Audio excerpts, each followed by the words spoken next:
Hey guys, and welcome back to another video. My name is Toshoya if you are new here, and in today's video we're going to be discussing how to be your true self. So you probably clicked on this video wondering, how can I be more of my true self, or how can I start living more authentically and show up as a person that I know myself to be as opposed to the person that other people think I am. Or maybe you clicked on this video because you're tired of showing up as a person you thought you were, and you just want to explore a different side to you because you know there's a different side. You know there's something deeper on the inside that needs to be expressed. So let me just start by saying that your true self is just your spirit being expressed. And spirit, to me, is always changing. It's always moving towards expansion. Spirit never wants to stay the same. Spirit never wants to stay stagnant. It's always moving towards growth. So because your spirit is always growing or trying to grow or just moving towards expansion, that means that you're going to change with it as well.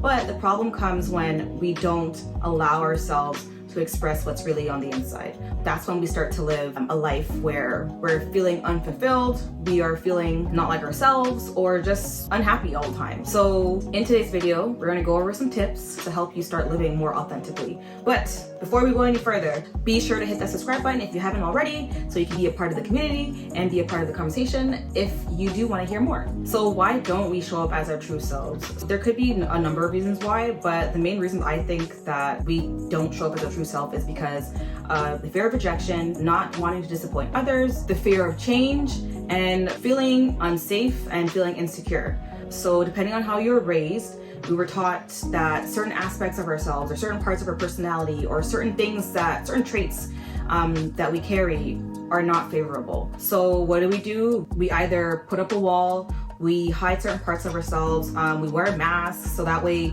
people don't see the real us, so that way we don't have to be the real us in order to avoid criticism or shame. And it always comes back down to fear. So there's always a fear of something. It's always a fear of being shamed, being criticized, being rejected, just being the outcast, because if I show this part of myself, then I might be rejected, right? So in order to not be rejected or not be shamed or not disappoint others, I'm gonna just hide that and put that right back down, okay? I'm not gonna show that off. So for example, growing up in the Black community, if you know, you would get shamed for listening to certain types of music. So because of the shame that came with it, I wouldn't listen to that type of music around other people. Or I wouldn't listen to that music as much anymore because I didn't want to feel like I was being rejected. I didn't want to feel like the criticism that came with it. I know this is like a very small example, but I'm just trying to show the fact that I hid that part of myself because I didn't want to be rejected. I didn't want to be criticized. So with that said, let's get right into how you can start to be more of your true self. But the first thing that you can do is literally by being honest with yourself, okay? None of this can work unless you are completely 100%, 1000% honest with yourself. If you ain't honest with yourself, then none of this stuff is gonna work, okay? And I just have to make a note that we lie to ourselves depending on how you've lived your life. I don't know, I'm not saying everybody, but I'll speak for myself. I didn't realize how much I lied to myself. And I'm not saying I just tell myself random lies, saying you're okay with something when you're not. Saying oh yeah, that's something I want when you don't want it at all, you know?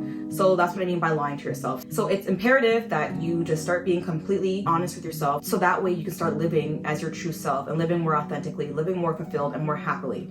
So what you can do to be honest with yourself is ask yourself questions like, do I really want this? Is this something that really makes me happy? Is this something that really is really for me? Keep asking yourself questions. Question your own motives.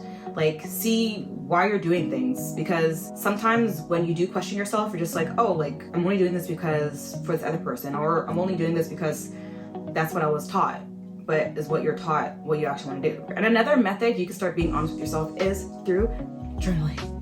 Journaling will help you get those answers, okay? So number 2, accepting who you are and understanding what really makes you happy. So once you become honest with yourself, you can now begin to understand yourself and accept who you really are on a deeper level.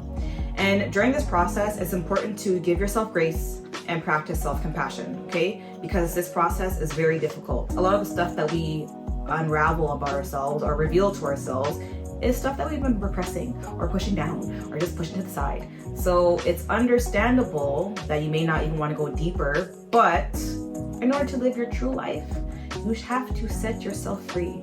bring the truth to light and you shall be free, okay? I promise you it will all be worth it, but during this process of understanding yourself, accepting who you really are, you have to give yourself grace and practice self-compassion. And during this time, it's important that you identify your strengths, weaknesses, and insecurities so that way you can really start working through those insecurities.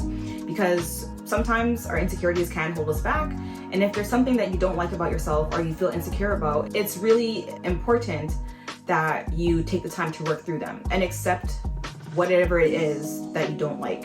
And during this time frame, while you're working through your insecurities, you can remind yourself of how valuable you are. And let me just tell you that you are inherently valuable, okay? You don't need to have XYZ, you don't need to look a certain type of way. You are valuable just because you are you. And as you work through these insecurities, it's important to speak kindly to yourself. If you want, you can use affirmations. I know some people are not really down for that, but affirmations really do help. Using positive affirmations, reminding yourself of how worthy you are, focusing on your strengths, okay? Your insecurities are just a smaller portion of a bigger picture. So don't hyperfixate on your insecurities because you are just valuable because you are you. And do not forget that, all right? Tip number 3 is separation. I think it's important because separation gives you the opportunity to really see who you are without external influences. When you minimize your interactions with other people, you're less likely to react in the way that they expect you to react.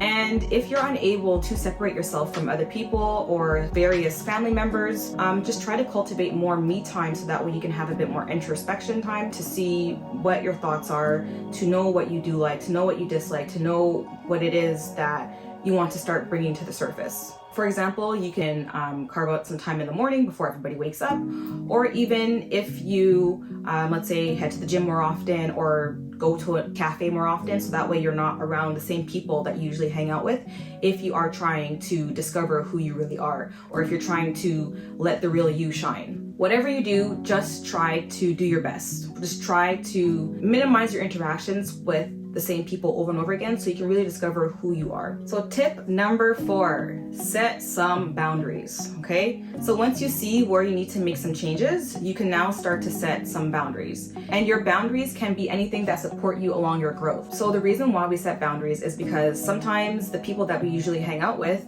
they see us as one way and they may project that particular version of ourselves right back to us. And you can't really blame them because it's who they've known you as for their entire time they've known you. So unless you set healthy boundaries, they're going to treat you how they've always treated you, and they're going to expect the same things that they always expected from you. So you may come against some resistance when you are setting boundaries for yourself along your journey, but just understand that this resistance is natural. But if you don't have any resistance, that's even better. So just keep those people around. If they are not resistant to you setting boundaries, just keep them in your life, and because those are the people that you do want in your life. And if you don't have those type of people that are not supportive and respectful to your boundaries, maybe it's time to start searching for different people to start hanging out with, because you want people that will support and respect you as you step into your true self, as you go along this journey. And for the last tip, honestly, I don't like saying this, but it is necessary. The 5th tip is to be courageous.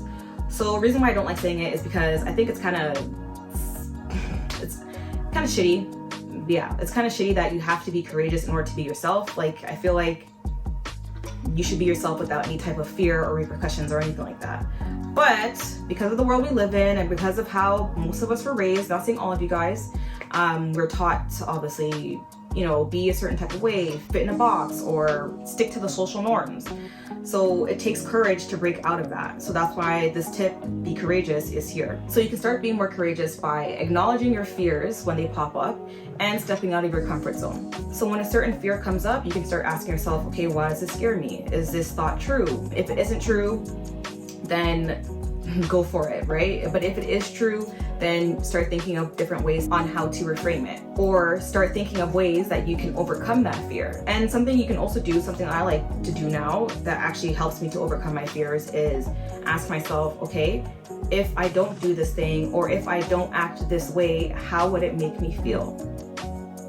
So this is your opportunity to live life as your true self, live authentically, as long as you're not causing harm to yourself and or to others, okay? And a lot of the times, if we don't do something that we actually want to do, or if we do something we don't want to do, it usually makes us feel shitty, maybe miserable, angry, sad, whatever have you. And if we continuously do the things that we don't like, you're not going to be happy in the long run. You're not going to be fulfilled in the long run. Really take the time to see, how bad is that fear? Is that fear worth living a life of misery? So ask yourself, is this fear worth it? So that is everything. I hope you did enjoy those tips that I did provide. I just want to reiterate that this journey is a lifelong process, and you're never gonna get to an end point. You're never gonna be at a destination where you're like, yes, I made it and that's it. This is a lifelong journey. You're always going to figure out a different side of yourself. You're always going to be changing. You're always going to be expressing a new version. So don't ever think that, when am I going to arrive there? Why is it taking so long? Why is this, like, what the heck? This is a difficult journey, I will say that. But it is very, very rewarding. And I won't lie to you, like, it is very rewarding. It's very liberating. It's very, like, that's the reason why I'm making this video, because I want other people to live authentically as their true selves. I want people to be happy and fulfilled and just living in enjoyment. So I hope this does help. Understand there will be ups and downs, but it will all be worth it in the end. I promise you, I promise you, I promise you. So thank you for joining me today. I really do appreciate your presence. As always, thank you so much and have a good day. Bye-bye.